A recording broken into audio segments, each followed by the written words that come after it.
Hey everyone, welcome to the intro to episode 35. My name is Phil. I'm Chris. And today we talked about video games. We did. For once, we talked about video games. Yeah. We started with the only news we had to date.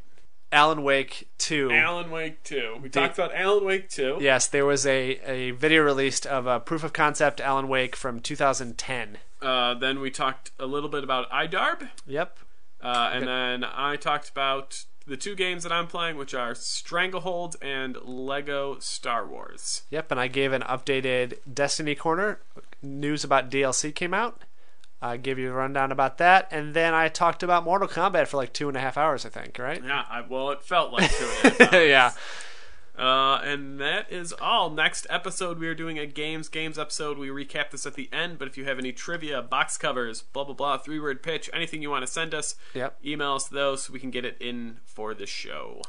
And also, please rate us and review us on iTunes. I want to thank everybody that already did that. I've always had this on my list the last couple of weeks to mention it. I always forget.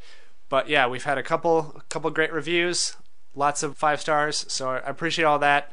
Thank you for the How many mediocre reviews have we got? I don't know. It just has a total star number right now. So, but yeah, I really appreciate the people that took the time to write out a review, and they were all very positive, very nice. All right. Anyways, intro has gone on long enough. Yeah. Enjoy the episode, and we'll see you next week. Yep. We won't actually see you. You will hear us. Yeah, that would be weird if we saw them. Yeah.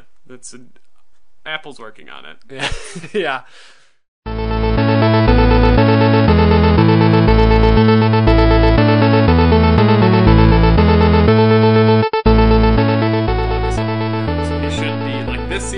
Non-factor. Right, He's but garbage. we have enough other players that it doesn't matter. That it doesn't matter. Yeah. So, I mean, then it's really just a decision of, like, somebody has to step up every game. Yeah. Like, whether it's Butler making 30, or Gasol making 30, or Rose making 30. I don't think we can rely on Butler getting 30 every game, but... No. Good stuff. Yep. All right. That was our sports banter. Yeah, 2 weeks in a row, sports banter. Yeah. All right, so I just got back from the Blackhawks game, so I could record this podcast. Excellent. I've been waiting. Yeah. I'm Chris. I'm Phil. Da-da-da-da-da-da. News! Did you see the Alan Wake 2 video that came out? I did. So basically, it's what would have happened if we decided to make the game. So it was basically a proof of concept video back in 2010. When they were planning on making the game. They made a demo for it. They made one level that was supposed to just show the atmosphere and some of the ideas that they had for the larger game. Apparently it never went farther than that demo they made. Mm-hmm. So that video is the only thing that exists right now of Alan Wake 2. You could see a lot of influences, though, that went into the American Nightmare, which was the standalone arcade sequel sort of to Alan Wake, and then also some stuff that is now in Quantum Break, their next game that hasn't been released yet. But what did you think of the video overall? I mean, it makes me sad because I that it doesn't exist. Yeah. I mean, that's the problem though. Is whenever they release those, it's like, oh, I mean, for the most part, you know, you're just like, oh, these aren't finished products, so they don't look that great. But it's just like, you just make me say it because now I'm thinking like, oh, we're never going to have an Alan Wake 2 for at least like another like 5 years. Well, yeah. Only because it takes them that long to make a game. Yeah. But they said they're going to do it. You know, they said when they're done with Quantum Break, supposedly that's the next thing they're going to work on. But there was things that they wanted the characters, the enemies to be more interactable with the environment and more dynamic, so it had like them climbing over a bunch of cars. It had them swinging axes and getting stuck in a car, or this one guy pulled a car door off to use as a shield. All of those things were like heavily scripted, you could tell, and it would be great if the actual game would have turned out that way. But just knowing how ambitions to reality always goes in video games. Well, even the first Alan Wake was a super ambitious title that was supposed to come out like launch for 360, and I mean it took like an extra 2 years after launch before it even came. And it didn't have a lot of those features that they had originally announced. So I mean, like those are all the things that you look at and you're just like, well, that would have been awesome, but chances are most of that stuff probably would have been cut. Right, and then there was the things like assets used in American Nightmare, whether it was little scenes like the whole van situation where the alarm goes off and then you look in the back, and then the whole setting that took place in that motel that was in American Nightmare, and it was also like a desert sort of Arizona-scape rather than Washington. Is that where the first one took place? Yeah, I believe so. I think so, or Oregon, one of those two places. A rainy place. Yeah. And then, like, the Birdman enemy that they showed off in the demo also was in American Nightmare. And then the whole idea of Alan Wake 2 was sort of he can rewrite reality. Mm-hmm. And so the way you would do that is you'd go over to one of his collectible manuscript pages like there was in the first game, and he would read it out loud, and then there'd be certain things that were either underlined or circled, so you knew that's what you had to sort of interact with. Yep. And then you would have to, there was sort of this frozen set piece that you would then have to go around and alter things to match the manuscript, and then it would all of a sudden come to life. And that whole frozen giant set piece was kind of like Quantum Break. Yeah. Because Quantum Break, you have time powers, and there are these big, tankers that explode and bridges that collapse. Yeah. So it seems like they got use out of everything, all their ideas. Yeah, because I almost wonder, like, how that really would have worked with Alan Wake 2. I mean, obviously they showed a little bit of it, but just like, would it be something as simple as just like there's a tanker blocking your way and you have to find the manuscript page that replaces that tanker with, a bicycle, and then you can butterflies, just walk around it. Yeah. Or would it have been something more where it's just like, I don't want to say like a choose your own adventure, but like I can switch it so it says this and still make it through, but you could switch it and say that. That would be cool. I don't think they would have done that. Yeah, I think it would have just been like a box puzzle. Yeah, exactly. There's a box in my way. Yeah. But it does seem like what they did with Quantum Break is it is a little bit more fluid, like because you have the time powers, because you can stop things. So maybe that's a better version of what they would have come up with. But just the whole universe of Alan Wake, I like a lot more than. Yeah, I mean, like I said, I was sad to see it. Yeah, because I know that if they start, they're basically starting from scratch. Like when they officially started, so all that stuff would have to be reintegrated and updated and all that stuff. I mean, anytime you see the like proof of concept for future games that never come out, it's just like, thanks for teasing me. Yeah, I mean, there was like a proof of concept for like a game that was like. Well, the proof of concept is like 4 years old, and the game still hasn't even been officially started working on. That I'm still like, well, waiting for the sequel to this. Yeah, I mean, even though it supposedly was 5 years old and used the older engine, I still thought it looked pretty good. Yeah, I didn't think Alan Wake necessarily looked bad. No, I mean, I'm sure other people would disagree because there are weirdos out there, and yeah, I mean, if it was released on the next gen consoles the way that the demo looked, it would probably be like, okay, this isn't one of the better looking games, but it does get away with a lot because of all the darkness and shadows. And yeah, that's the thing. If you have the enemies kind of be misty shadows, it's not like you can like tie that HD down. mist. Yeah. You're like, oh my god, look at that mist. It's like I'm really there. Yeah. All right, I think that was officially my only news. I mean, I should have looked at stuff while I was driving over here. Like taking yeah, my it's eyes always the off safest the way road to do it. and read some news you should articles. just tape a tablet to your steering wheel. Oh, yeah, that'd be a good idea. And I'll just get a horn app for my tablet. Yeah. When you press your palm on it, it just plays a horn. Yeah. Wah, wah. Anyways. Have you gotten... I mean, I know you'll get to Yeah. this, but have you gotten a chance to play as Jason? No, it hasn't been released yet. What? I've seen people playing as him. And by seeing Really? people playing as him, I mean that there is an article on Kotaku that mentions that everyone is playing as Scorpion online, but there was like 200 occurrences of Jason. So... I guess we can talk about this now. It's kind of news. Well, there was a DLC patch that got released on Saturday. It was a content update, and it basically like paved the way for the DLC characters. So they're basically... Jason at least is in the game now, but you just can't unlock him. Okay. So like if you go to your like archive screen where you can look at everything and look at the character models and stuff, he's there and his little bio is there. He shows up on the load screen sometimes, and he's in the DLC menu, but you can't actually access him. That's weird. Because he's supposed to come out like next week. Okay, I mean, obviously those people could A, be cheating, Or they could have the PC version, and we're able to mod it because people have already modded it to play those characters. Yeah, I've seen it play as like Rain and play as Tanya and stuff like that. Yeah, I just noticed that the only article that I can recollect that I read was just how everyone hates playing online Mortal Kombat because apparently Scorpion. I saw the article, but I didn't read it. I mean, it makes sense. I mean, to Scorpion, sum it up, is like Scorpion has apparently some moves that you could really cheat to use to kind of spam to win. Yeah. Well, I mean, just playing against him, anytime, like, I could probably get, like, double flawless victories against a lot of characters, but then him I never could, even if I had it on easy, because at best he'll use his teleport. Like, once. Yeah. And then, like, he gets behind you. Like, you miss your move, you can't throw any projectiles at him, you can't do any combos, because he can just get behind you and then automatically hit you. Yeah. So.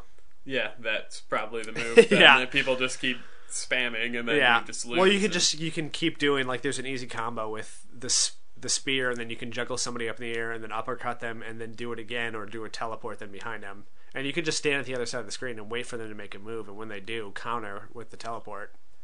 But yeah, last time I was over. No, it was a couple times ago. We had some time to kill. I got to play some iDarb. Yep. It draws a red box, the Xbox One sports arcade game. Yeah. And now here are my impressions. It was good. No, it was a really fun game.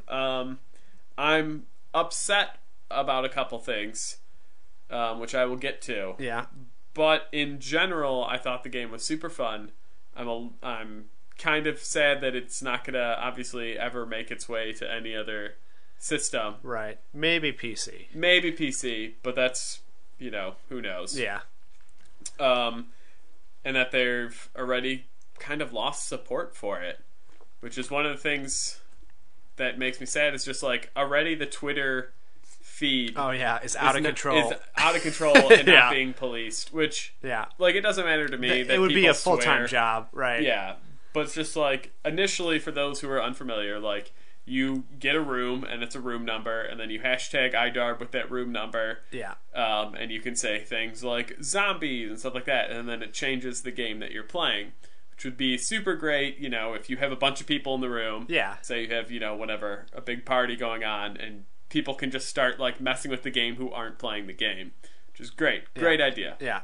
And they show you a kind of a ticker, all of the Twitter stuff that's happening, but right now it's pretty much just like a bunch of people saying, like, fuck you, Greg. Yeah. I hate you, Dan. Your mom's a C word. And then it's just like, wow, okay, I don't think that. I don't know if those are programmed in the game, but I can't imagine. Well, because like I mentioned to you while we were playing, last time I had played that, it was not like that at all. Like, the first couple times I had played it, it was all just, basic stuff. Either I don't know if it was, policed, or if it was like people hadn't gotten crazy yet. I have to imagine it was policed. I mean, you can't. Yeah, you can't launch a game day one and have everyone being like, "Fuck your mother." Yeah, yeah.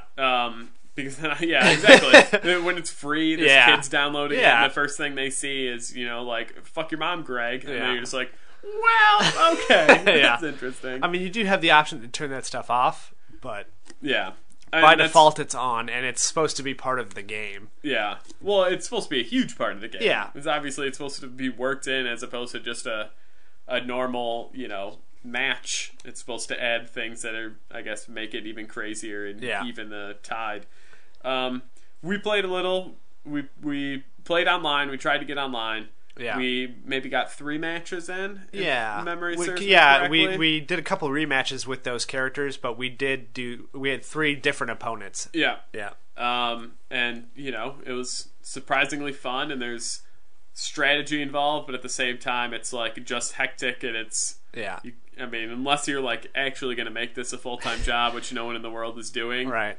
Like, you can't really practice. I mean, there's certain spots that we ran into where people knew, like, tricks. From here, I can throw it and it's going to bounce and it's going to go in and it's going to be 10 points. Yeah. And for the most part, good for them for just developing that. But it's super easy to defend if we knew what they were doing initially. Like, we were beating them the first 3 rounds, and then all of a sudden they were able to set up that move and then come back and win. And just from getting, like, 2 baskets. Yeah. Yeah. It was over.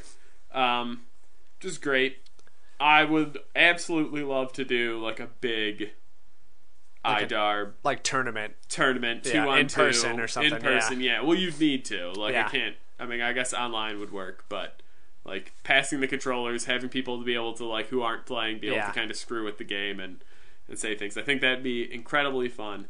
My complaint, my biggest one, is that there is no offline co-op stuff. Co-op mode. Like, here's Yeah. the thing. I understand that maybe there's no co-op, like, don't go through the story. Okay, Yeah. whatever.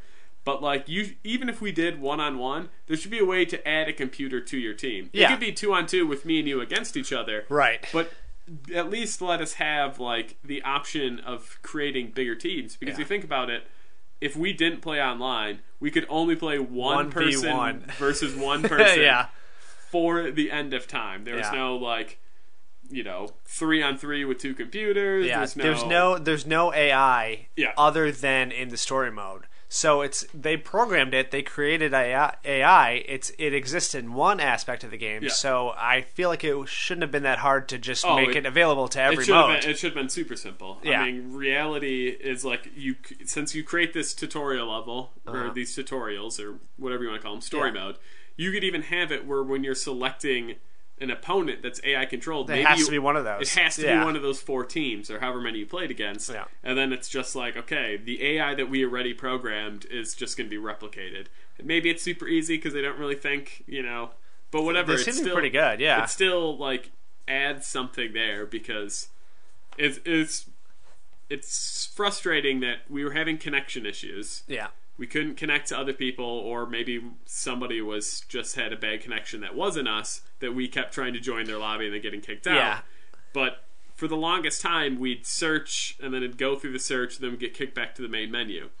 So it sucks that if that was happening so much and we still wanted to play the game, Yeah. the only alternative option is either we take turns playing through the story, or we have to play Which kind of defeats the purpose of this type of like fun, crazy co-op sort of game. Yeah, I mean it would have been amazing. Like we would have sat through. We would have played for hours. We would have played for hours. Yeah, because once you kind of get the hang of it, and by no means do I consider it is harder to play than you think. It's a very simple game, but it's very hard to play well. But we would have, like you said, we would have played 4 hours. Also, just to sort of piggyback on that, if you're searching online, it only matches you with how many people you have in your local console. So if I was searching a game as one person, it would pair me up with just one other person, and we played 1v1. Yeah, which is stupid. Also, like we had 2, so it was 2v2, which was fine because I think that's a good number. But you should be able to get paired up with other human control players, but be on the same team. Yeah, you should. I mean, there should at least be like little setting options. Yeah. If you like when you're doing a search, it should be like, do you want to search for a 1v1 game? Do you want to search for a 2v2? Do you want to search for a 3v3? Like, because especially I think about it if it came out for PC. I'd get it if it was cheap enough because it's super fun. But at the same time, like, if I ever want to play it, I'd have to call people over. Yeah. Like, because you wouldn't even be able to do it. Just having that little matchmaking where it's just like, oh, I'm going to join a team of 2 other people. Yeah. We're going to play 3v3. And you have your headsets in Xbox One. You could technically set up, game chat with the people you're playing with. So, like, it makes sense that it should be there. And the fact that it's omitted. And if the game was still free, I would excuse it, and I'd just be like, it's a free game, who gives a shit? Exactly. But like now that it's got a $15 price tag. Now that it's $15, it's just like there's no way I'd pay $15 to have everything stripped out besides the 1v1 stuff. Yeah. Because it's like there's only one arena. It's not like you're buying there's no map packs. Yeah.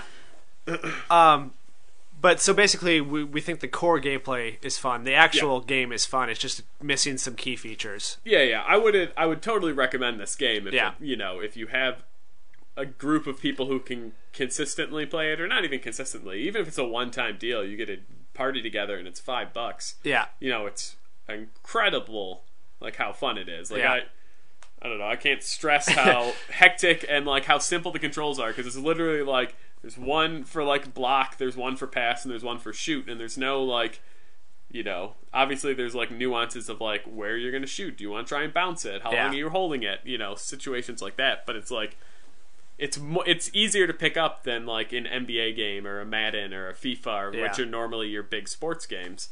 So I totally recommend the game for $5. But at the same time, if it's just you and you're just like, I like to party, it'd be pointless because you have no one to play with. And besides that initial story mode, you'd play through the story and be like, this is awesome, I can't wait to play more. And then you'd be like, I can't. That was it. I can only play 1v1 against the one other sad, lonely guy that's been practicing for days. Yeah. Another couple little fun things that we enjoyed while we were playing, which didn't exist in the story or when you played locally, is there was like a halftime when we were playing online, and the halftime consists of like one small little mini game, and it was sort of based on like an old video game. So we played like Duck Hunt once. We played a little tank game. Yeah. We did like an asteroids, and we did tug of war. And like none of the games ever, repeated. I'm sure there was only a set number, but like we played at least 4 or 5 and never repeated them. And they were all fun. And we were like, oh god! Like when we played tug of war, we were like tapping the buttons as fast as we could. And, I don't even think it doesn't impact the game at all either. So like, if you really just wanted to like, it's just one of them we just like threw. Yeah, like I think the tank game we were just because we couldn't figure out how to control that, and we're like, okay, we just want to keep playing these guys because it was the guys that were like cheating and playing that one move, and we were pissed. It was a rematch. And then also the one time we went into like overtime, which they call it like a kill screen, like an old school video game where the whole level is kind of like glitchy and messed up. And I think it was first to score. Yeah, it was first to score. Yeah. So just fun little things like that, and the fact that the game starts off with like the real kids or like cool kids don't do drugs or whatever that used to be on like every video game in the early 90s. And when you connect to somebody online, it does like an old modem dial-up tone. Yeah, I mean, like the presentation's fine for what it is. It's just and all that stuff is like funny, and I imagine that actually playing it in a big room where people can add zombies and stuff like that. Like I'd still love to see that because I don't know what any of those things do. Yeah, would be incredibly entertaining. It's just you really can only play it if you have multiple people in the same place. The same place. Yeah. Because you couldn't even connect online if you had 4 guys. I think you can do a custom match, a private match online, but have other people join to like if you had 4 friends and we're all in party chat. I think you can. And you went to search. Well, you couldn't search. You would have to invite them to your game. Maybe you couldn't do 4 and 4 though. I don't think you can do that. Well, yeah, you could do 2. Probably 2 and 2. Yeah. 3v1, I don't know. I mean, safe bet is you have to have people in the same room. It's more fun that way anyway. Yeah, for sure. But yeah, I really enjoyed it. I hope it comes to PC, and I hope maybe those couple will be free. Well, yeah, I hope it'd be free. I don't think they're going to spend any more time or effort on this. Yeah, which probably means that it's not going to come to PC. Yeah. Then. But, it was good times. Yep. It's our iDive talk. Yeehaw. That was my cowboy. Trying him out. Yeah, I like it. Cowboy character. All right. What are some of the games that you played recently? Well, Chris, thanks for asking. Totally didn't see it coming. Let me preface by saying this is game blackout time for me. For those who are... It's Passover. It's your video game Passover. It's my video game Passover. Yeah. It is NBA playoffs time. Yeah. And I'm a big basketball nerd. And I will watch any game that's on between any teams. Right. I will follow the Bulls. Yeah, even when it's the first round. Yeah. And all the matchups are pretty much cut and dry. Cut and dry. There's not a lot of surprises. So I will make sure I'm home for the Bulls. That is a requirement. But, for instance, on Saturday, Caitlin was out on the town doing some shopping. Yeah. I had basketball on for 12 hours straight. Yeah. I was doing things in between. I was, using my phone, doing some dishes. But I had basketball on the TV for 12 straight hours. Yeah. Not playing any games. So, until pretty much the end of April for sure. And it usually goes until late May. If not early June. Yeah. I will be playing video games very sparingly, which will hurt our contests. Yeah, but I mean, it obviously could happen where like the Bulls get knocked out, and then the only teams that are left are just super shitty teams that I hate. Yeah. I'm gonna tell you right now, if it's like a Clippers Cleveland championship games, yeah, don't care about watching. I want both No. teams to die in a fiery plane crash. Yeah. I don't care about that. But like if it's like, you know, I don't know, are the Hawks going to beat Cleveland? Like I'll watch that. You know, is it going to be San Antonio going for another win? Like Yeah. I'll watch that. But so anyway, back on track, back on schedule. Yeah. Plus it's hockey. Yeah, I'll hockey's watch happening at the Blackhawks. same time, and the problem, I'm the same way. Where like the first round, especially, I try to watch all the games. I'm like scouting all the teams, trying to see who where the weaknesses are. But if my team gets knocked out, then I'll only watch a couple games here and there that I think are important or good matchups. Yeah. But yeah, like if my team's in it, I'm watching everything. Yeah, well, because you got it. Yeah. Like, I'm watching Yeah. Cleveland-Boston right now. Right. Not because I think Boston's going to pull out an upset. I hope they do. That'd be great. That'd It's be not going to happen. amazing. But I'm watching Cleveland just being like, okay, how good are they right now? Are they going to give us a little trouble? They're probably going to give us trouble. They always give us trouble. But yeah, I mean, for hockey, I will admit that I'm a Blackhawks only fan, so I'm not watching Tampa Bay Lightning. And it's harder to get the hockey stations right now because they're on you got to pay for those stations. Winnipeg TV. Yeah. So Blackhawks plus Bulls plus NBA playoffs all at the same equals time minus video games. Yeah, minus video games. So I only have 2 games I can talk about. Uh-huh. One I've talked about previously, and one pretty much everyone already knows. That's okay. My 2 games I've already talked about many times. So I apologize for this episode, everyone. I will start with the end. Okay. And say that this is Quentin Tarantino. Yeah. Video game chat. I am at the end of the game Stranglehold, and by end I mean that I am on the last beginning. achievements. Okay. I've already played through the entire game. I've already played through the entire story. I've already done all the multiplayer. All I have left is to beat the last level on the hardest difficulty. But other than that, everything pops, and then I can officially close the book on the game. Uh-huh. For those who don't remember the great talk of Stranglehold last time, it is a game where you play as Chow Yun-Fat in a John Woo movie game. Yep. It's a third-person shooter. You run around, you shoot a bunch of guys, you have a bunch bullet of different time. weapons. Yeah, you get powers, like you have bullet time, which can slow down your stuff. You can get like precision shot, which is like the point and execute sort of thing, the tag and execute in like Tom Clancy games. Yeah, I mean where you follow the bullet, you watch it hit somebody. Yeah. There's one that's just like unlimited ammo for a certain amount of time. There's one that kills everyone on screen, but that drains it. Blah blah blah blah. When you're playing through on normal, this game is super fun because like you can do dives, you can slide over tables, you can do like it's supposed to be hectic, but at the same time like stylistically fun because you get more points for how stylish your kills are. Yeah. So if you headshot a guy while you're sliding over a buffet table, like that's a lot of points, as opposed to if you just like crouch and you shoot him in the stomach like 3 times and then he falls over. That's not a lot of points. Yeah. So I played through normal, didn't really have any trouble. A couple of the head bosses were a little tricky, but beat it, didn't have any issues. It was a lot of fun. Multiplayer is dead, so I boosted that, so I can't really comment on that. Playing through on super hardcore, maybe one of the toughest games I've ever played through.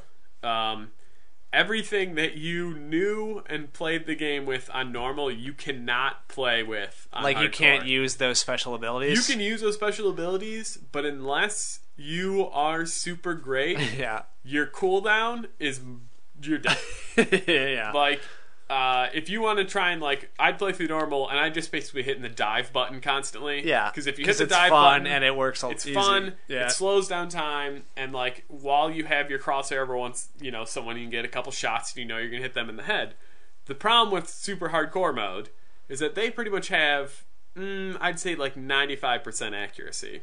While you're diving, if you're diving like into or away from a pile of like 7 guys, chances are you take out 3 or 4, and then while you're struggling to get up, they are just mowing your carcass down, and you're dead. Yeah. So you have to play it like a cover-based shooter, and that is excruciating, awful. Yeah, with a game with so many like moves and abilities and like fun and fast paced, the fact that it really you is have the to, opposite of what it taught you. You have to like run up to a room to Yeah. trigger all the enemies, and then run back to a spot where you know they all just funnel towards they're you. going to funnel towards you. Yeah. In some rooms, obviously, you can't do that because like they realize that that's a bad idea. So Yeah. like once you go in the room, the door will close behind Right. you, and then you're in a room with whatever 3 waves of enemies. Yeah. And it's just figure it out, and then you basically trial and error, be like, this spot there's not a lot of guys. This would be my home base. Yeah. So there's a lot of super tricky parts. Their head bosses are a nightmare because there's one in particular, which this is the only one I'll go through. It is the hardest head boss, and it is like the 3rd level of the game. Not the last head boss is the hardest. The 3rd level. Yeah. It's a guy, he's got a heavy machine gun, unlimited ammo. First of all, they're destructible environments. Like, so many shots to something and it'll start to destroy. You know, you can't stay behind cover in one area forever. So he will mow down anything you're hiding behind. So you can't treat it like that. There are 2 statues in the room that, if you can get to fall on him, take away a good size of his health. But they only miss. If they fall in a direction that you weren't expecting, you basically have to restart the level. Yeah. I must have tried that boss, I kid you not, at least 50 times. Wow. Yeah. And the only reason I beat it is because the game glitched and he stopped firing. Nice. He just stood there, and I was able to shoot him in the face. You thought it was a trap, and you didn't come out for a while. And I just shot him until he died, Yeah. and it still took like 3 guns. Like I had to stop Yeah. and like go get ammo, and I was just like, I hope it Started doesn't throwing trigger. dead guns at him. Yeah. That is the only way I beat it. I'd still be trying that now. Yeah. Like I was so mad. It's still a fun game. If you don't care about achievements, it's like $3 if you can find it. Like the first time through, it's a lot of fun. It's just like, if you want to get super hardcore mode done and get your last achievement, you know, just plan that. And there's nothing that carries over from the other playthroughs, right? Just the No. practice? Just the practice. Yeah. I mean, you have to beat it at least once to unlock super hardcore. Okay. So it's like you can pick like easy, normal, or hard, and then once you beat it once, you unlock. Are they stackable? Yeah, they're stackable. Okay. So you could technically play it on easy, Yeah, just to learn the layout. just to learn the layout, Yeah. and then unlock super hard, and then go straight to super hard, and then you'll get normal, hard, and super hard all in one. That might be an even weirder Worse way trick. to do Is it, like yeah. you're playing easy and you're not used to even being hit, and Yeah. now all of a sudden you're just like, this is just one guy with a shotgun. How is Yeah. he killing me? But I mean, like again, it's fun. It's fun to like dick around with, especially the first time through. But it's trying. Yeah. The only reason I'm okay with the last level is because I know that the last level you don't actually have to beat the last head boss to get the achievement. Oh, really? You can, you get to him, and then you can, and this is little pointer trick. Yeah. Pro tip. Is that you can then save it, and then go back to the main menu, and then you can pick the chapter after him, because there's okay. There's each like a level's cutscene or something? Each level's Yeah. divided up into chapters, and then you pick the chapter after and then it's like like I think you have to walk like 2 steps or something like that. Is that the only checkpoint it works for? It's the only checkpoint it works for. Can't do it for any other head bosses, because once you beat the head boss, it's the end of the level. Yeah. So you have to register that you beat, whatever the level. So that I'm just like, I can get to him. Like I'm just waiting to use that. I will use it this week because The points. the points. Yeah. But I'm not as worried as I was fighting the other head bosses. Stranglehold. 3.5 out of 5 stars. Yeah. Yeah. The only reason it's being knocked down is because of achievements. Yeah. But Would you say that makes it not fun anymore? yeah, I mean, sure. Yeah. I'd say that. Yeah. It's not fun on super hard. Yeah. Each level takes about 45 minutes to an hour. I'm usually Go. angry at the end of it. Yeah, because but of I'm how sure it many felt times really you- good when you beat that boss with the glitch. Yeah, well, yeah, I was ecstatic because I'm Yeah. like, I never have to do that again. I Yeah. don't care that it cheated. Like, Yeah. I immediately went to the menu and I double checked to see that it said saved under hardest difficulty. I'm like, yep, done, good. Yeah, I think the best games are the ones that when you're done, you think to yourself, well, at least I never have to do that again. Like, that's the thing though. It's like Stranglehold, like, again, it's a game where just, if you could play it like co-op, or not co-op, but like co-op would be great. But if you could play it split screen, like that'd be another game. It'd just be like fine, like 4 players split screen. It's a fun, casual action game. Yeah, people could, slide over tables and do dives and put everything in slow motion and be a lot of fun. But because, games are no longer split screen, it's just like, well, I'm never going to play it again, and I can't imagine anyone buying this game now, like on my friends list, that cares about achievements. I mean, you'd be the only one that would say to boost, and then we're not really playing. No. I'm just standing there and you're shooting me in the face, all right, and then I guess the one thing, a little Destiny corner. Okay. So today, last episode, 2 episodes ago, I don't know, when I talked about the whole new DLC they announced, I said that they had like a release schedule of little elements. Today was their first Twitch reveal. And they revealed the Reef, which is the social area, and some of the ways that you upgrade your weapons and guns. Mm-hmm. So the Reef is available to everybody, not just the people that buy the DLC. So that's good. So there's a whole brand new area that it's like the tower. It's got everything that the tower has as far as you can get, bounties there. You can get guns. You can get gear. Plus, it has 3 new characters. One character introduces a new faction, which is like the Queen's Wrath. And if you don't know, there's like a bunch of different factions in the game, and they're like the characters that hang out in the tower, and they like give you certain missions and certain bounties. And if you get your reputation with them up high enough, you can use them as like a vendor too to buy gear and weapons and all that fun stuff. And so this is kind of like the special event they did at like week 1 or week 2 when the game came out. And then they got rid of it. They did a patch halfway through the week to fix some things, and then they said, okay, we're going to figure out how to do this again, and when it comes back, it'll be different. But now it's just in the DLC as like their new system.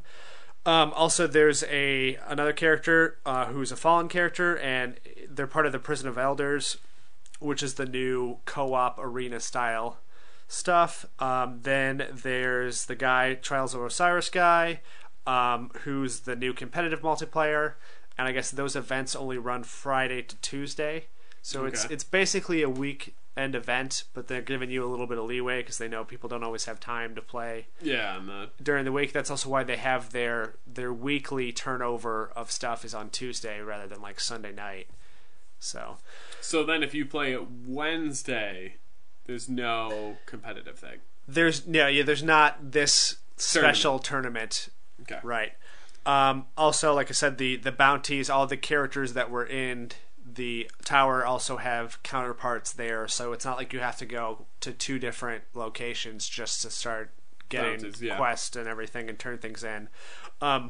Also, the thing that everybody was like wondering about was how are you going to upgrade all your stuff after the awful way you had to do it last DLC patch, which is basically start from scratch, and only the new stuff had the highest level that you get to for either damage or light, which is how they determine your level. But now you can upgrade all of your legendary and exotic stuff by just buying this item.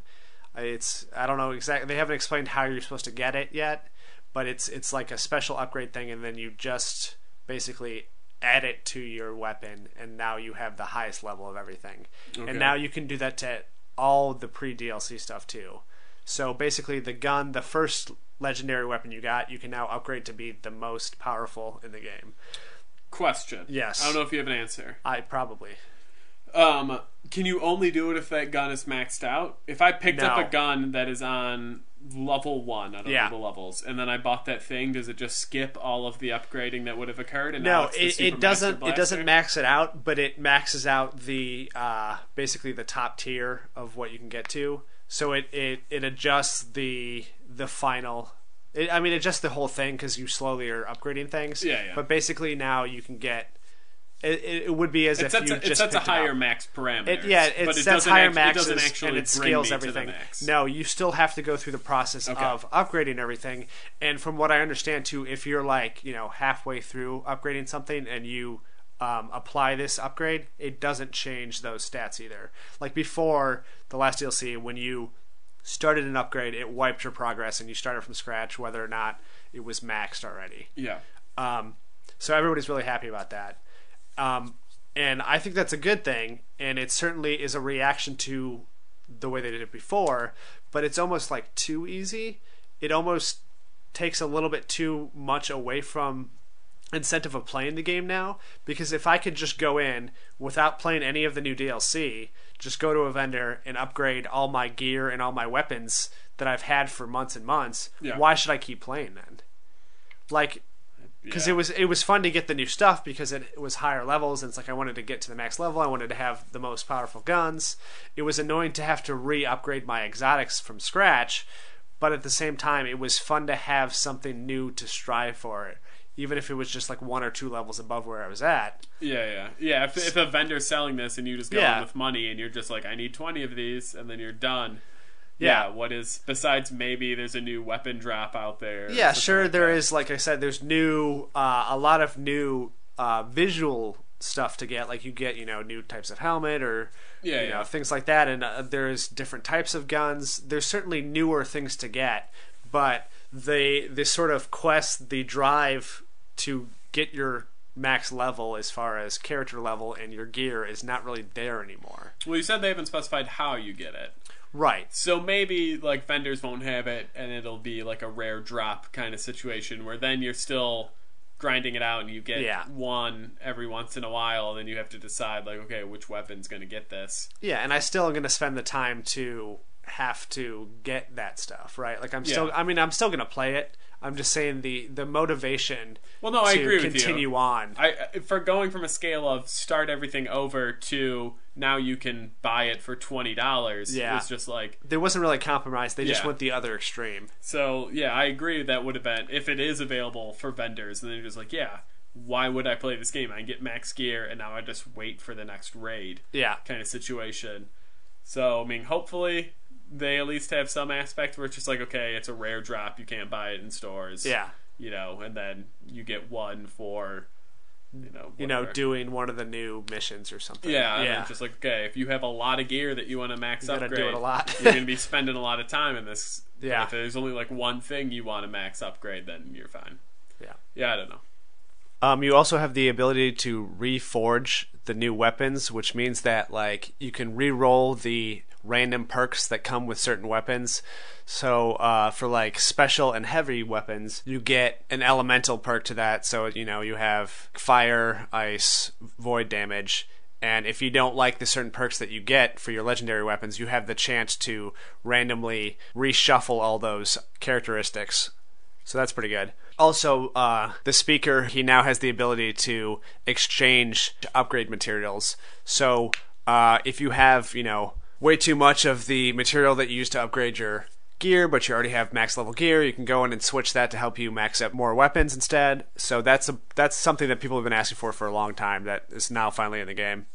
But from what I've seen, it looks fun. It looks sort of just like another DLC. Like there's all the same elements that were in the first one, but they've sort of made some improvements on some of the way you upgrade stuff, and it's always great to have a new area to play in. Like the new social space is great, and visually it looks really cool. It's on an asteroid belt, and it's like everything's like dark skies with like purple, and just visually it looks pretty cool. So cool. Yep. So that's my Destiny corner for the week. It's a quick one. Yeah, I'm just trying to hit the main points of what they announced today, and every week or so they're going to announce something more, so I'll talk about that as that comes up. Okay. Just to keep everyone up to date that doesn't care. They care. Yeah. I know at least one person that listens to this podcast plays Destiny, so... That's all that matters. Yeah. There's only 6 people that listen to the podcast. Yeah, exactly. And 2 of them's me and you. I was talking about myself. Oh, okay. No, I wasn't. Alrighty. Yeah.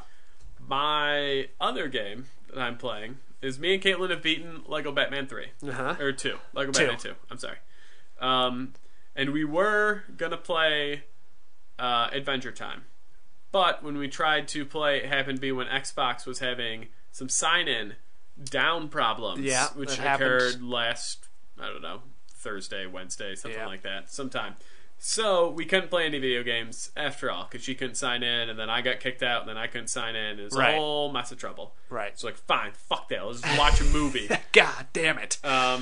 So then we decided that weekend, just like, well, do you want to play Adventure Time, or we can go get a Lego game? Just quick question. Are you Sure. playing Adventure Time Explore the Dungeons Because I Don't Know? Is that what it's called? that's the one we have. Because I know there's been one that's come out since then. Yeah, there's one that's supposed to be more of a Zelda clone. Yeah. Which and they just announced another one They today. announced a new one for the new systems, which... And it looks, like screenshots always, look it always good. looks good and fun. Yeah. And then when it comes out, it's always...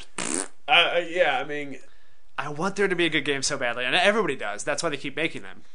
My thing is, though, they're almost trying too hard at this point. Because, like... Aren't they always different companies that make it, though? I don't know. Okay. They've had 3 games now that'll come out in essentially, like, 3 not years. even 3 Yeah. years. They're, like, 3 games in, like, a year and a half. Yeah. And Because you're I just think like, the last one came out in, like, the fall? Yeah, it came out after the, like, Xbox One and stuff was out. It's like, okay, like, regroup, everyone pause, realize what you've screwed up in these 2 games, and then when you're going to start a new one, you kind of know what to avoid. But I feel like that means all of these essentially either were too quick to program, or they were all started at the same time and no one has learned what the errors are. I think because they're treating them as like a licensed game and also as like a sort of a kids game, and both of those categories are always like terrible, like cheap clones. They're like, people will buy it even if it's not good because they're going to buy it for their kids, or their kids are going to make them buy it. No, I understand. It's still, obviously we still bought Adventure Time. Yeah. Even though I'd heard nothing but terrible things about Yeah. the dungeon thing, I'm just like, I can look past that. But Adventure Time. It's a dungeon crawler. I'm Yeah. fine with that. But you're missing the point. I'm sorry. I didn't play that game, goddammit. Okay. Instead, we went to the store over the weekend to GameStop. Uh-huh.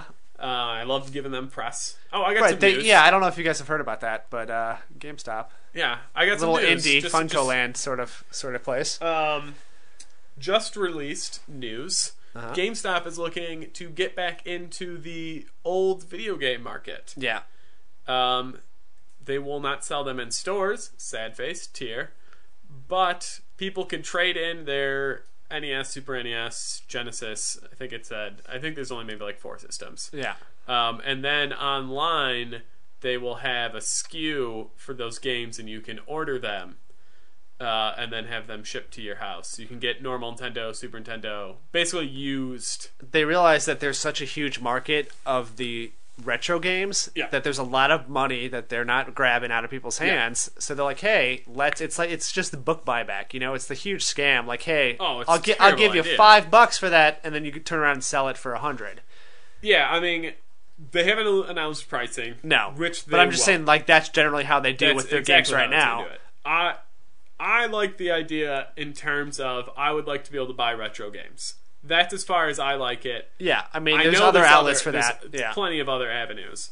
The fact that they're not going to sell them in store basically means, like, if I had to buy online only, then I'm not going to buy from GameStop. Yeah. But I guess my thinking is, like, that's great. How many people at this point in time who still have that stuff are just looking for a place to turn it in? Yeah. Like, anybody that still has it is collecting it or holding on to it. You don't, like, last, it's not like you're just like, God, I just got to find a place to dump these Genesis games. Right. And finally you're like, oh, thank God, GameStop's going to buy them back for $1 a piece. Yeah. I can turn them in and maybe get a DS game. Yeah. And now I'm out of, a $400 collection. Right. Like, anyone who sold them down, like, eBay or went to, like, a real secondhand store and sold them. So I can't imagine. And the thing is, they're basically, they say they don't have any copies of anything. So their whole internet thing is reliant on people trading things in. Yeah. So it's just like, if nobody trades anything in, then this program is bust. But anyway, I digress again. What I'm saying is I like retro games. Yeah. I'd like to actually have a collection. Yeah. So then I can force my children to start with systems before they get old enough to know better. Yeah. Force them to play Mario and just be like, no, this game just came out. Yeah, just make sure you save at least one CRT TV to Yeah. play it on. Because you don't, if you use an emulator, that's a different thing. But if you actually have a collection of old games, you want to actually play them out of the systems. Yeah. Yeah. Using the actual controllers and everything. Yeah. We'll find out. Yeah. We'll find out. Future Phil will let you know. Yeah. Phil of the future. Phil of the future. Yep. Which, by the way, By tangent the way, number 4 yeah. was my rock band name. Rock Yeah, Band 1. I remember when we played. I think, you told us, or I think you made that for another Rock Band too. I might have brought it over to Rock Band 2. Because I remember definitely seeing that. But yeah, that was the Rock Band 1 band name, Phil of the Future. I've spent a lot of time with the logo. I remember it. It was definitely an alien who was shooting essentially a spiral laser, and then there was a face, or not a face, but a silhouette of a man with his hands raised, and I warped him so it looked like he was going down the. It said "Phil of the Future" in the middle. Right, it was great. Nice. So, I was talking about a game. Yeah. That I kept getting distracted by. Yeah. Which I have another distraction. I joined a session for Max Payne 3. I don't want to talk about the game because I haven't really started it. Okay. Can't talk about, but I want to talk about this guy that was in the session. Oh, so you already signed? You already completed the session. Yeah. It was just to get some multiplayer done. I knew the guy that was running it. I'm friends with him, so he's fine. But there was a guy in the session who wasn't on TA. Just happened to join because he knew somebody. Yeah. Anywho, every time that we waited for anyone, he did the math where he's just like, there's 8 people here. Every minute we're wasting is 8 minutes. and he'd do that. And so and he kept a tally, and all of a sudden, it's a 2-hour session. Yeah. And he was just like, God damn it, look, we spent 126 minutes waiting for this asshole and blah blah, and just you were waiting for him to show up to the session, or do something in the game that he was taking longer than normal. It'd be like something in the game, maybe his console froze or something like that, so we had to restart it, or join our lobby or something like that. But it'd just be every time anyone had to wait for anything, he kept a tally, and at the end he was just he just went off, and I had to mute my mic because it was hysterical. Yeah. Because he's just bitching at everything, and he's like, this is why you can't fucking set up sessions, because you let people get away with this bullshit. This guy's Xbox froze 3 times. We're waiting an hour for that. The blah blah, and just in reality, we played when that guy was rebooting up his system. Yeah. We weren't really waiting for things. Also, if you prefer to get these achievements legitimate, go for it. Yeah. But he just sat there and everything he bitched about of how long it was taking us. And even if it was just we all have to join a lobby, you just have to hit accept. The game is gonna load however long it's gonna load. Loading screens he'd add up that we're wasting time. We can't control the loading screens. Yeah. He was just such an asshole, and it's sad to me because he's obviously friends with the guy who set up the session, which I'm also friends with. Basically had to be well, I can't boost with him anymore. Right. Because he his friend is going to be in on it. Right. And his friend is just such a raging asshole. Yeah. And then at the end they got in a huge fight, him and some other guy, that just went back and forth saying the worst things about one's mother that you can say to each other. For the last 5 minutes of the session, it was, you couldn't get a word in.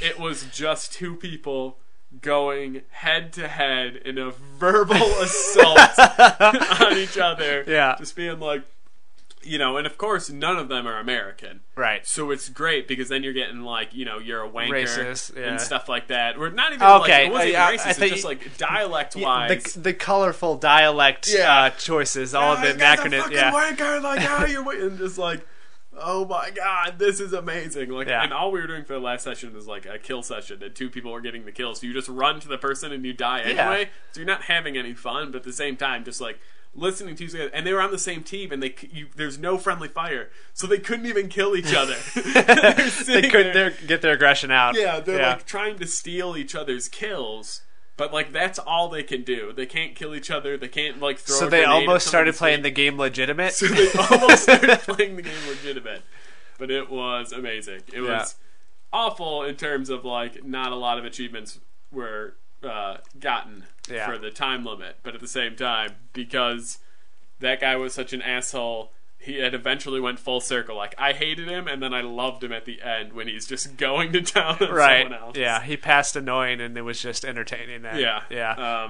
Anyway, okay. Well, I got another tangent for you, but just Sure. based on that, because I talked about how I had really good experiences on like Destiny, looking for group after the first experience. Yeah. Kind of had another bad one, and it wasn't even really the website's fault, but the person that set it up brought over this other person that they had done something else with. Yeah. This guy was a level 29. We were doing the raid. That people were mad that I was level 31 when I tried before. Yeah. Anyways, he's by far the lowest level, and he has never done this raid before. But his friend has done it before, and so he has all the advice in the world of what we're supposed to do every step, and will not listen to anything else anybody else is saying. He won't stop talking, and at the same time, he's just talking to like his friends in the room. Yeah.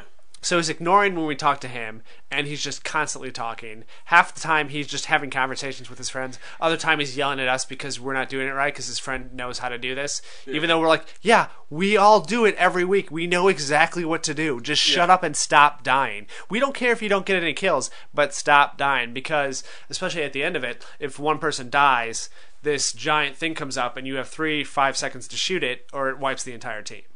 So he just kept dying and kept being annoying. And so, like, usually the raid takes 20-25 minutes. We were well over an hour. And it was just because he was messing everything up. Then eventually he just leaves.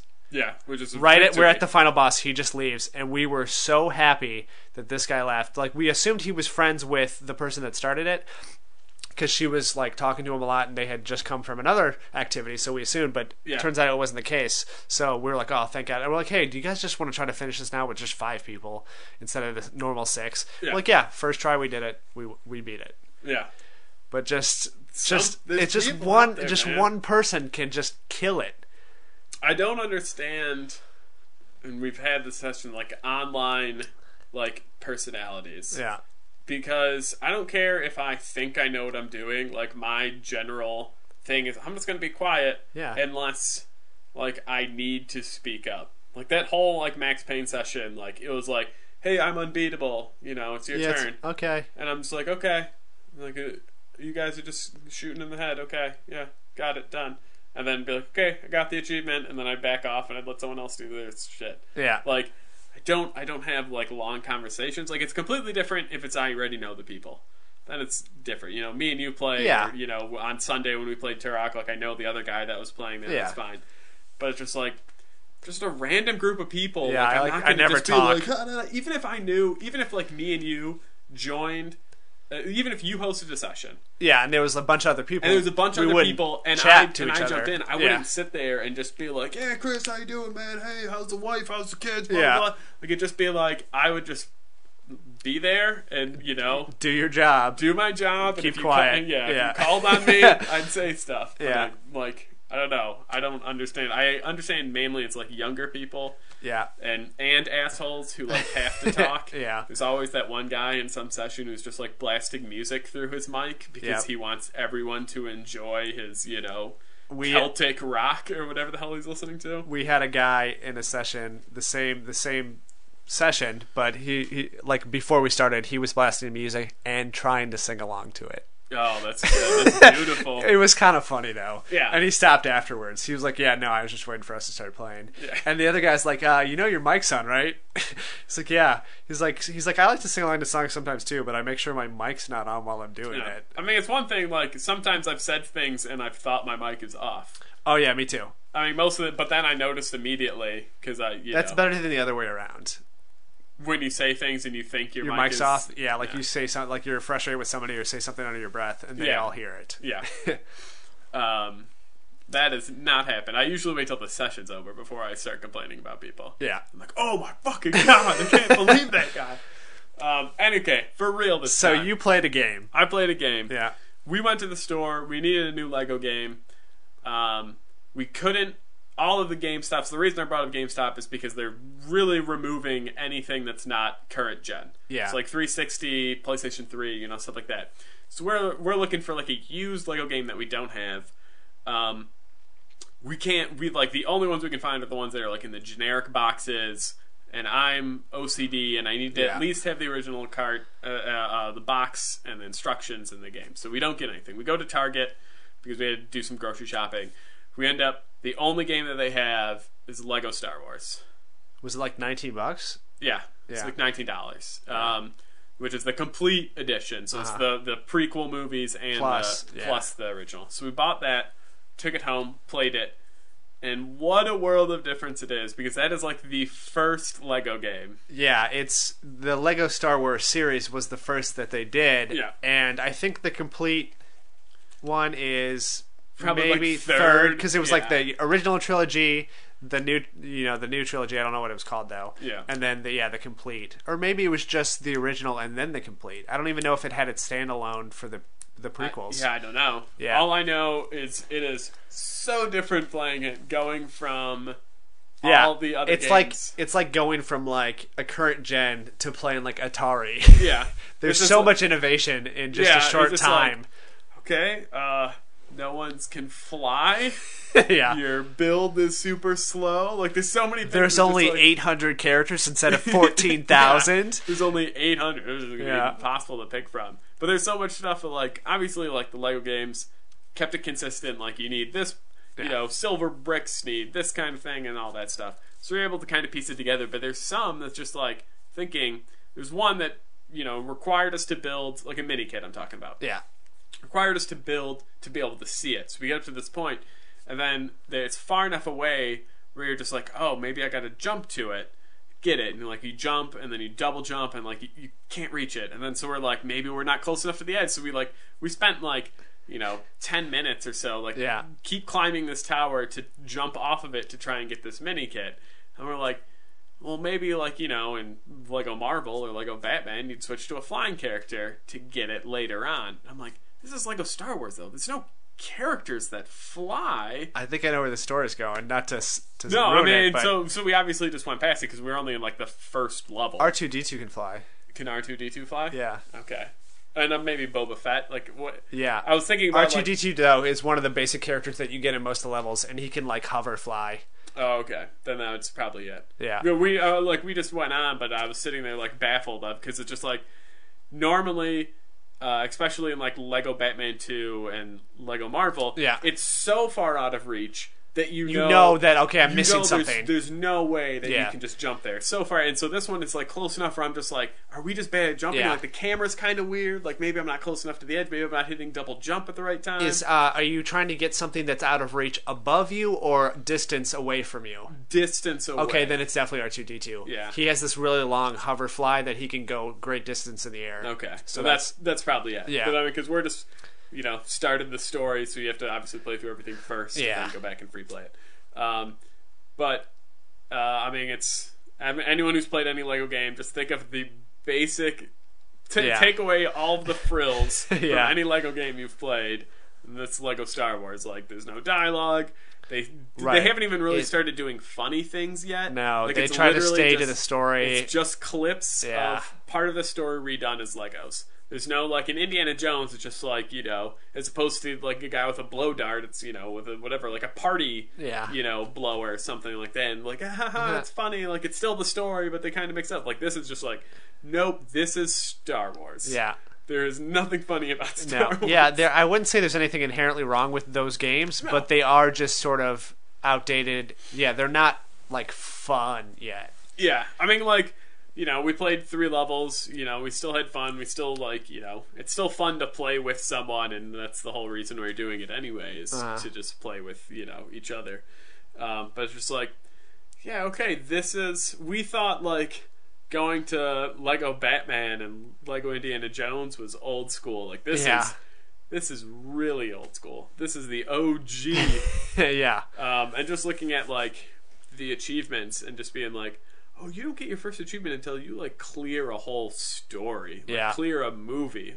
The first one's like, finish episode 1. And you're like, oh, that's it? Like, that's the closest one I'm gonna get? Yeah. Like, I think there's not that many overall achievements, though. No. There is one that I have to play online. For the complete... It's play a level with someone online. I have it, so if you want to get that. Yeah, I mean... definitely don't have that achievement yet, so... No, then we can do that. I mean, I imagine it, pick the easiest level, it'll take 2 seconds. Yeah. I was just like, wow, I actually am gonna have to play it, get this online. Like, which is weird that... Do any of the other ones have online components? Harry Potter does. but I think it's an invite only. Uh-huh. I think it's like you can play with someone else, but like Right. they get invited into There's your no matchmaking story. or anything like they that. don't unlock anything. Oh, okay. It's like you know, they're basically playing with you to help you, but there's no like vice versa. But yeah, I mean, like I said, I haven't really. It's blackout time, so Yeah, so you just started it, but first impressions were a little bit lacking based on... yeah. I mean, it's no surprise that like it's obviously not going to level to the Marvel. great Lego Marvel or Indiana Lego Jones, Indiana Jones and stuff like that. That's obviously had so much time to innovate, but like at the same time, I can tell there's a lot of content there because it's 6 movies. Yeah. Right? And it kind of has a hub Yeah. world too, more than any other games until way after that. Yeah, it's 6 movies. It's got a hub world. Like, still plenty of characters. We'll still have a lot of fun with it. It's just like there's no like you have to be on the same screen. There's no like weird, shitty split screen that they used to do, where like you get far enough away and the screen diagonal cuts, and then you can go on your way. It's like, okay, we're gonna have to get used to this. To get used to being in the same area and all that stuff. But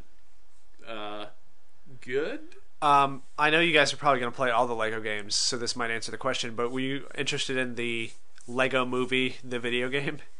Yeah, I mean, our goal was to either get that or Caitlin wanted Lego Lord of the Rings. Those were the 2 that we initially went out for. Yeah, I've heard bad things about the movie. Yeah. Unfortunately, like the actual Lego movie's great, and that's why it would be appealing. But I played the demo; it wasn't great, and I just heard bad reviews. But if you're gonna do every other Lego game, you might as well. Yeah, I think like I said, we went out for like 2. Obviously, the stores didn't have them. I was just like, look, they got Lego Star Wars. You care about that? She's like, yeah, I'm fine with Lego Star Wars. So otherwise, we probably would have skipped this one and went to something more modern. But this just happened. Lego Batman 3. No. If we plan to play through all of them, Lego Batman 3 is definitely one of the last ones we will play. Yeah, just because you have a bad taste in your mouth. It'll probably be like Lego Hobbit because neither of us have seen the movie. Right. So like there's not even anything there to keep us entertained, and Lego Batman 3 because the first 2 were not the greatest. Which is really unfortunate.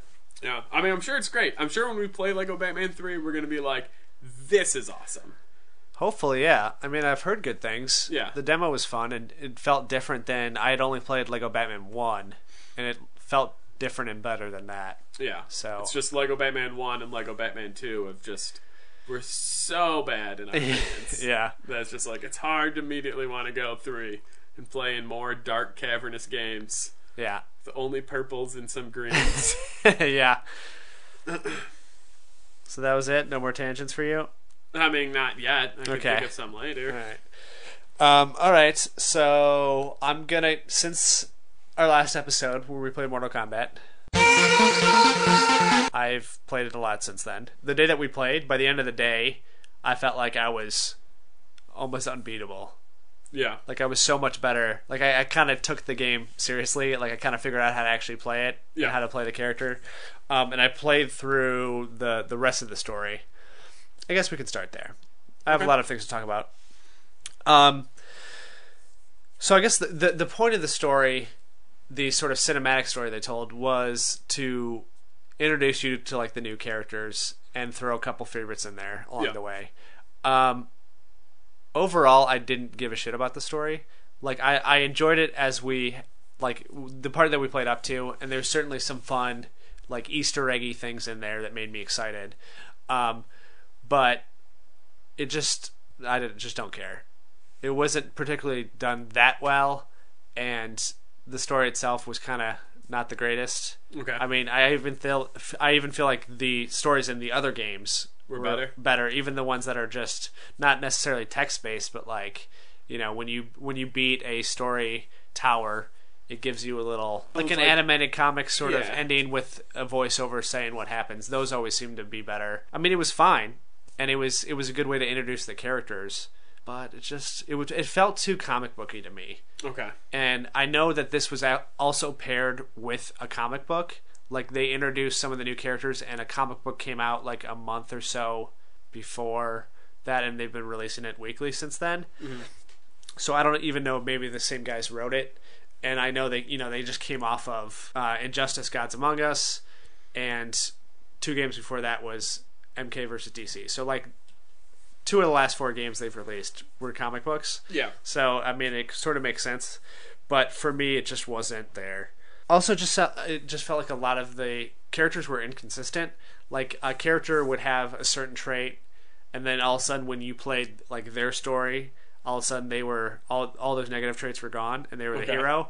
For example, like the Kung Jin character, who was one of the new recruits that has like the bow and arrow / staff guy. Like in the one that we played, like when they went to go see Sub-Zero, they were supposed to just go there to talk to him, and instead he just wanted to fight them. Like he kind of messed up their operation. Yeah. He does that a couple other times in the other character's story, and then when it's the turn to play as him, then all of a sudden he's diffusing all these situations by talking them through it, and now he's like standing up for the little guy, and he's able to be the hero when he wasn't like that at all in the other situations, which was kind of frustrating.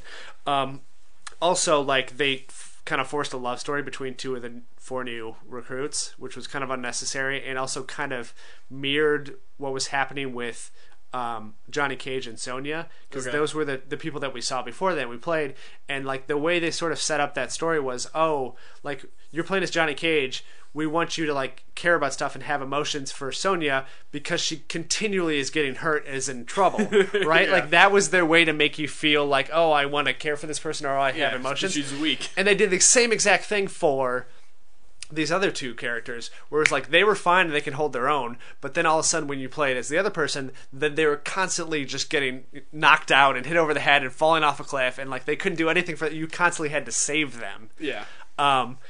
Which then also brings me to Sonya, where like she was the weakest, worst character in the story that you and I played together. Yeah. She kept getting knocked out. She kept getting hurt. Like she would literally, helicopter crash, she got knocked out.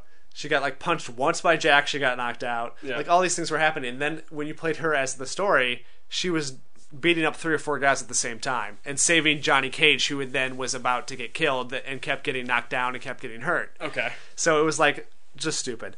Also, why was Sonya such like a see you next Tuesday kind of cunt? Like she was like the bitchiest worst character. Don't you feel like that? Like in the story that we were playing, like she was constantly being a bitch to Johnny Cage. Yeah. And then when you play Cassie too, she constantly is super rude and super mean to Cassie, who's her daughter, for no apparent reason. Like there was even a moment where Johnny was like, hey, like why are you acting like this? Why can't you act like you used to? And then it does like a flashback back to the past, and I'm like, oh, okay, we're gonna find out now why she's acting this way. Yeah. Maybe something happened. And they did sort of set up a couple of dominoes where if they would have knocked them down, they would have led to a satisfying conclusion and would have made it sense, but instead they just didn't. They kind of set up a few story points, didn't really connect them enough for them to mean anything, and then you just kind of move on. So that was frustrating. But didn't you feel like she was? No, yeah. Well, it's like she was all of a sudden a commander. She was like the general of the special forces, and was ordering everyone around, complained about anything anybody ever did, and was mean to Cassie, who was not doing anything wrong. From the only side of the story that we saw her in Johnny Cage, like you said, where she's just knocked down. She doesn't even say a word the whole time, into the 20 years later where she's yelling at Johnny Cage and yelling at Cassie and the whole new recruits, and basically telling them worthless. But obviously, like you said, if there's no payoff, then it's just like, oh, congratulations, you are 20 years later, you just became a bitch. Yeah. Divorce ruined you. Yeah, exactly. But by the end of it, I mean, they did tell a complete story. They did sort of set up the next game. Like, they put the pieces in play. Yep. So if they wanted to, they can continue the storyline. It also was interesting to see, because this is sort of the alternate timeline of the first couple of games. Last one was the first 3. This was kind of 4 parts of 5. And like one character now has been turned bad because of the events of this game and sort of the previous game. Well, okay. Yeah, I mean, I don't know. I'm not going to get into specifics, one, because if people do care, it's a spoiler, and if they don't care, then they don't care. And it's boring, Yeah. But that was interesting, the way they did sort of play with their own sort of set of rules they set up. Yeah, the alliances, the characters, like they found a fresh way to make the characters relevant again. As far as the new characters go, though, after playing through all of them, like I still really want to like Takeda. I think that's his name, right? Takeda Banana. Taquito. And his like he looks the coolest, and his like saw whips look awesome, and if you can pull off combos with him, it's a lot of fun. Even if they don't do that much damage, it is still cool to see him just like whipping and throwing them around. But the character I really enjoyed the most was Cassie. For whatever reason, she has a nut punch, right? Yeah, she's got a nut punch. So she's the combination of like Sonya and Johnny Cage, who on their own I don't actually kind of like, but together it kind of worked because she had the best of both of them. But I found that I was able to do a lot of her combos. Like I had like 4 or 5 combos that did like more than 25% damage, and like so just the variety of being able to pull off a lot of combos in a lot of different ways. Like you can start them differently. It's depending on where you are on the screen. So all that was good. Her special moves were fun too. Plus, I think she probably has maybe the best X-ray in the game. It's got so many steps to it, and it's like funny. It's graphic. It has like both elements of Sonya and Johnny Cage in it. I don't know. I'll explain it real quick. I don't know if it's going to come through. Okay. But like she's got this little like baton thing that she can like knock people with. It's like a sort of like a like a riot gear sort of thing, but like super hardcore metal. She hits you once, and then she hits you over the face with it, and it kind of stumbles you down to the side. Then she does a cartwheel and like kicks you with it. Then she does this. Well, before that, then she blows a little thing of fire. Like Sonya used to blow this little pink mist in your face to stun you, but it's a fire, and then your face is on fire. Then she does the splits. Then she uppercuts your balls, and that's when it zooms into the next X-ray of like the like meat of the balls like popping. And then still in the splits, because you've now bent way over, she takes out her dual pistols and turns them on the side, so she pistol whips both sides of your skull at the same time. Cracks your skull. Right. Then she flips the pistols around and shoots you through both of your eyes. All right. So, and that's a lot of fun. Like that still hasn't gotten old, and I've done it a bunch of times. But just her quickness, the variety. Can you punch a woman? It doesn't show the nut explosion. It just shows the muscle of the like crotch area. Sure. And they react to it.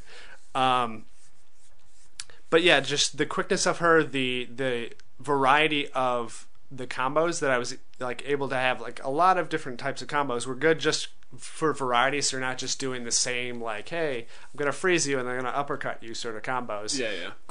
That online it works really well, because you can't just do the same thing over and over. Like you have to have variety. You have to throw your opponents off guard. Yeah. And then also her second fatality, maybe the best fatality in the game also.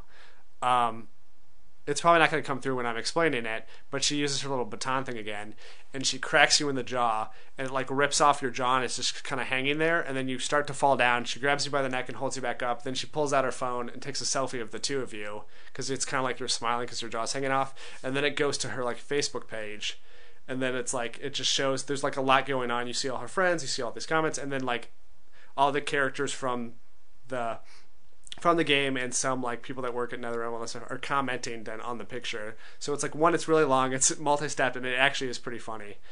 Also, like her quips, she does little, how there's like the back and forths. Yeah. Hers are actually pretty funny. Like Johnny Cage's usually aren't that much. Like he's trying really hard, but he's more like a douchebag than he's like funny. Hers are pretty funny. And she was just the most likable, I think, of the newer characters. The Crypt was a lot of fun. That we played it a little bit. Yeah. That was kind of the sleeper hit for me. That was the one thing that I didn't know was like in the game that I wasn't expecting. And that's another thing I did. Like as soon as you left, I just went to the Crypt and I wanted to find all the items and I wanted to solve all the puzzles. So I think there's 12. You might as well blow through it right away. Well, I wasn't buying stuff. I just wanted to like explore, because I'm like, oh, what if there's secrets here? What if there's cool things? Yeah. So there's 12 different items that you can pick up to solve puzzles, to get to new areas, and like, you only get those 2 are only in the areas that you can access right away. Then you start using them to access more things. Okay. There's a bunch of maps. There's that main, just like Crypt, I guess. There's the graveyard, so there's all that up. Then there's the spider tunnels that we played. There's like a portal you go through. There's like a temple you go to. There's like a whole bunch of different maps. There's just so much there. Yeah. And just running around and exploring that was a lot of fun. I really want them to like add a secret fight in there, or it might already exist but there's no achievement for it, or like that's how you unlock the characters. Like when the DLC patch first came out and I saw Jason in the load screens, I'm like, oh, maybe he's in the game, and I went and saw his character model was there, so I like started exploring the crypt and like maybe he'll like pop out or something, and that's how I unlock him. Yeah, because that would be fun. That would be amazing. It's like yeah, like as opposed to the dog, all of a sudden Jason is just in front of you. And you have a quick time event. If you land it, then you get to go into the fight. If not, he just like slashes you and runs away. And like Mortal Kombat has always been into like secrets and fights, like secret characters, secret unlocks, Easter eggs, all that stuff. So it would be really cool. I don't think they did, but it would be really awesome if they did something like that. Also, just the sort of jumping out things. One of the ones that actually did scare me was later on. You're in like Shao Kahn's like temple crypt. And there's like this walkway, and there's all this like pools of blood next to you, and like this weird demon zombie thing will pop out at you. That scared me too. Good. It got me. Yes. I don't have it on video. I don't have it on tape, so I didn't even need to admit that. But yeah, you admitted. So another thing that we sort of touched on a little bit was the factions. But now I've sort of played that, and they've released a couple more things. Mm-hmm. So after you pick your faction, everything you do gains you XP that helps your global faction, that helps you level up. Yep. But I didn't realize that at the time because I just selected one when we went in there. But it actually changes the background screens that you see on the different menus. Okay. Like the main screen, there's just that one thing, and then any of the other load screens, things like that, have different screens now. Plus, it changes your little cursor to like what you're selecting symbol? To whatever symbol of your thing is. Those are just minor things. Yeah, but and then, as you level up, every 5 or 10 levels, you unlock new backgrounds and items and things like that seem meaningless at first, but it actually does. They all have characteristics tied to it, like, hey, you get more experience, or you get more coins, or any of those things. So it is very helpful to switch them up as much as possible. So it's good not to get tied to one visual style, like, oh, I like this because it's got a spear on it. It looks like a scorpion. Yeah. So you got to just keep changing them. But a cool thing that I didn't realize was in the game either was like you have faction kills, which are specific fatalities you can do basically at the end of the match, and it's like somebody in your faction will kill them. Like you trigger them by standing all the way back in the screen, and you unlock them every 10 up to 50. So they like up to level 50 is your max. And like the one for Lin Kuei, because that's the first one, the faction I played as. It's like smoke shows up, cuts off the guy's head. One, they throw a bunch of ninja throwing stars into your chest. Yeah. Just stuff like that. Cyrex, there was a bunch of bombs and they blow up. So it's just like another level of like a finisher. They're not as good or gruesome or elaborate as like fatalities, but it is cool to just have 5 other ways to finish a match. Like, and the variety. Yeah, so you have 5 per faction, so you have 25 new ways to kill people just to mix it up. So that was cool. And then the last thing I want to talk about, I think, is brutalities, because we never pulled one off when we were playing, because we went to the move list and we looked at one, and there was like 4 criteria, and they're all pretty ridiculous. And so each character has 5 different brutalities, 2 that are available to all the variants, and then 1 specific to each of the 3.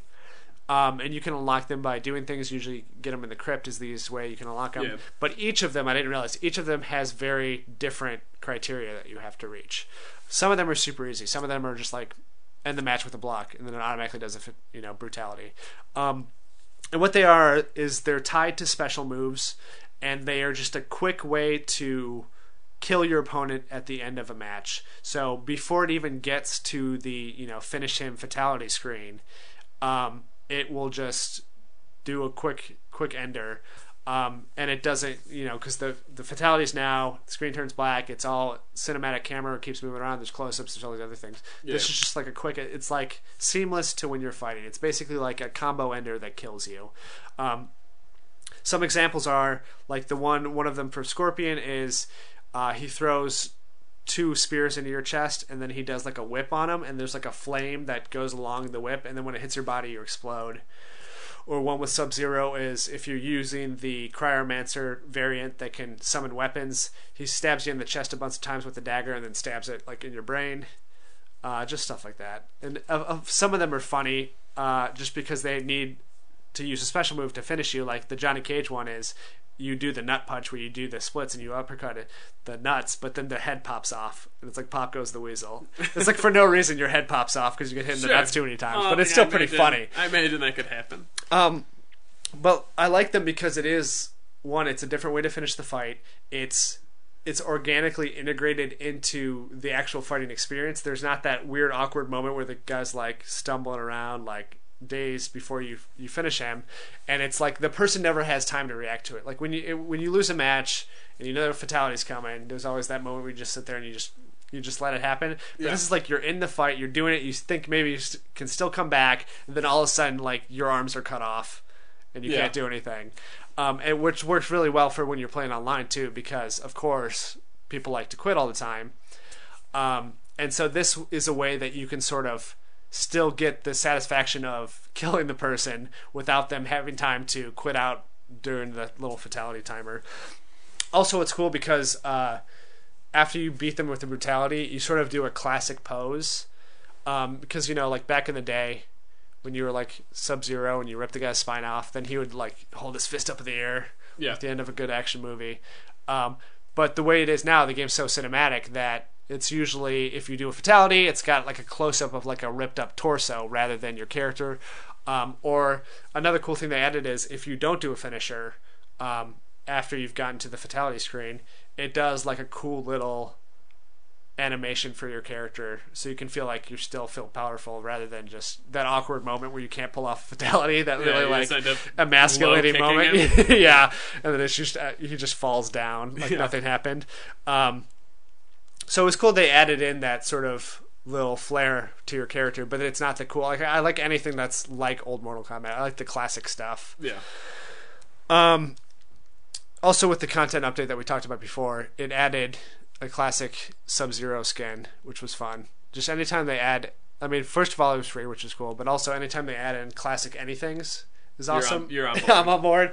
Also, you can unlock like classic skins for Katana and Melina if you use the mobile app, and I like went out of my way to get those requirements just so I could, because I think the classic stuff looks really cool. Oh, just one more thing. I wanted to follow up on the 2 achievements. Before the game came out, I talked about those 2 achievements that I wasn't sure about. Like, what did they mean? One was kill yourself with Kotal Kahn and still win the match. Yep. Obviously, I don't know. You probably didn't understand that was what was happening, but in the clips, the audio clips that I played of... I did kill myself as Kotal Kahn. You did kill yourself as Kotal Kahn. It wasn't the end of round 1. It was the end of round 2. The match. You lost the match because you killed yourself. But yes, there is a move where you can sacrifice some of your health to gain strength boost for a little while. Yeah. But you were so low on health that when you did it, you killed yourself. Didn't do it on purpose, and that's why it was so funny. Yeah. The other achievement was about winning a match when you have less than 10% health and your opponent has more than 90. It was just worded poorly. What it means is at some point in the round, you had less than 10% health and they had 90, and you came back to win that round. So it was less exciting than I thought it was going to be. Yeah. I was hoping there was some sort of stage interaction that you could kill somebody with. Because the staple of Mortal Kombat for years was always the stage fatality. Yeah. Like in Mortal Kombat 1, you could just uppercut somebody and they would fall down into the pit of spikes and stuff. Yeah. And since then, I think all of the games until this one have had some sort of level fatalities. So I'm kind of upset about that. That's like the one thing I wish was in the game that wasn't. There's so much other content in here, it's hard to complain. And there's so much other ways you can kill somebody at the end of the match. Just one more thing, too. Ed Boon, who's kind of the head of the Mortal Kombat franchise at this point, said on Twitter that the 3 non-playable characters in the story mode will be released as a story pack DLC. So he just kind of teased it. He didn't give any specifics. Yeah. So I'm sure... probably gonna have to pay for it. Maybe a few bucks. Yeah, I mean, But I'm a Anytime sucker it's for not in the Mortal game. Kombat DLC, so I'm gonna buy it. Yeah. They're like, hey, if you want to buy, 2 new skins, classic skins, I'm like, yeah, I will buy that. If you want to buy one Scorpion alternate skin for $20. Yeah, well, I probably wouldn't do that. And there are just so many skins in this game. Like, some of the characters right now already have like 6 different variants that you can unlock.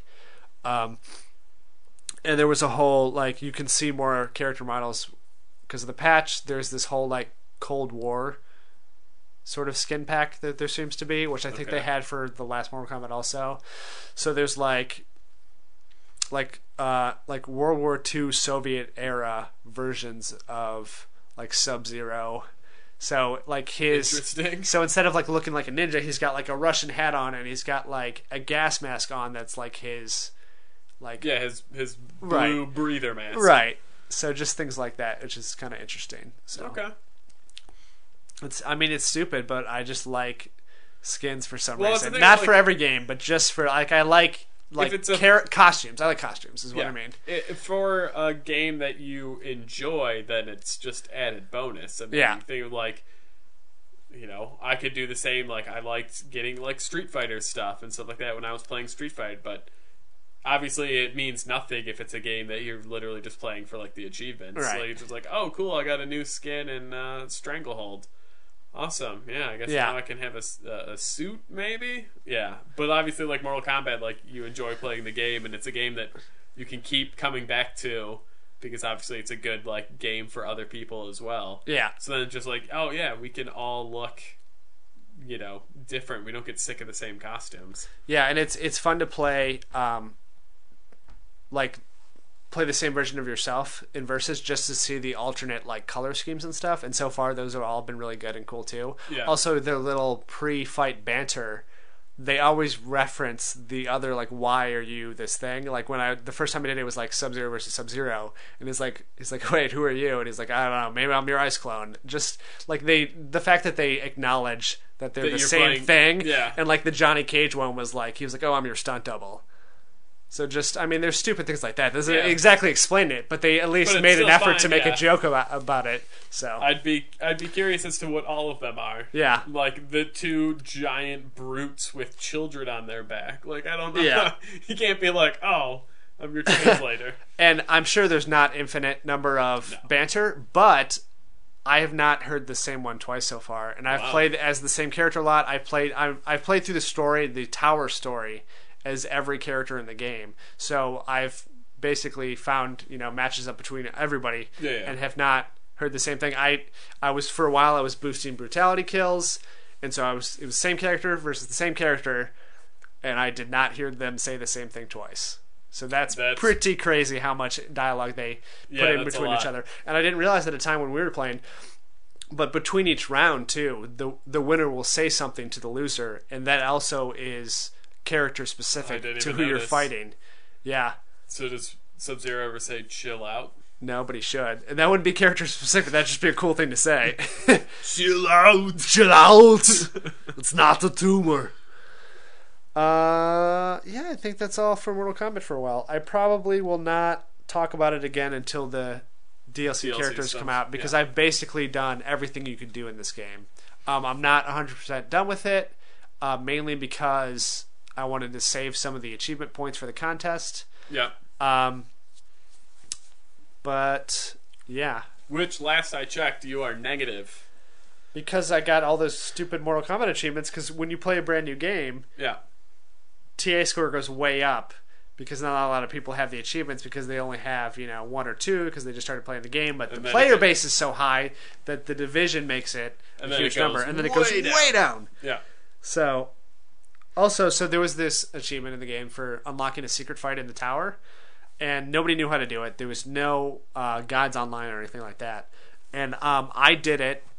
Every day I was looking up, is there a guide yet? Is there a guide yet? I just did it randomly. I went to go see if there was a guide. There was not a guide yet, but some people had unlocked it. Then stupid IGN put it on their front page, how to unlock the secret fight, and now everybody has it. So that was the achievement that I had. I had over 1,000 points for, and now it's gone down to you had to imagine 1-to-1 ratio. Someone is eventually going to post a guide. But it was fun that I found it on my own, not following a guide. What'd you have to do? get a double flawless victory and a fatality in the premier tower against the 6th or the 9th opponent. And then you have to fight Reptile, who was the secret character, in MK1, and he's like a souped up Reptile. He's super fast, he does a lot of damage, which is how the secret characters always used to be in Mortal Kombat, so that was fun. And you beat him? No, he killed me. And I had to get a double flawless victory to get to him. Yeah. But then he just I didn't even win around. He was so good.